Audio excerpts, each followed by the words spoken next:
वैसे तो ये आज की मेरी जो भेंट प्रधानमंत्री जी से शिष्टाचार के नाते तय थी। लेकिन इस बीच में बारिश के कारण जो क्षति हिमाचल प्रदेश में हुई है जान-माल की, स्वाभाविक रूप से उस पे चर्चा होना ये तय था। और प्रधानमंत्री जी ने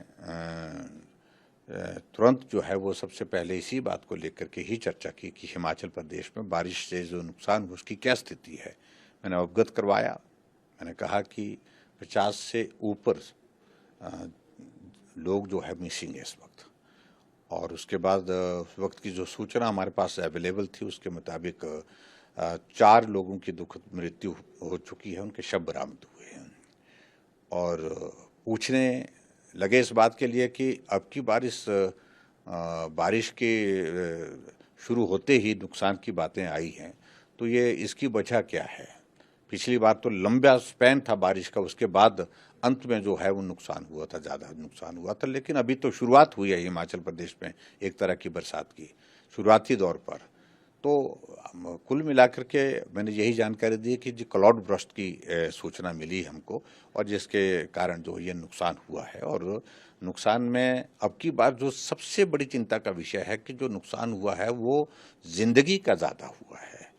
और ये जो लोग बहे हैं, जो मिसिंग है अभी तक, मैं ईश्वर से प्रार्थना करूंगा कि वो भगवान करे कि वो सब लोग जिंदा हों, सुरक्षित हों। लेकिन ऐसी संभावनाएं धीरे धीरे कम होती दिख रही हैं जैसे जैसे वक्त बीतता जा रहा है। और सरकार की ओर से जो प्रयत्न किए जा रहे हैं वो अ, अच्छी बात है।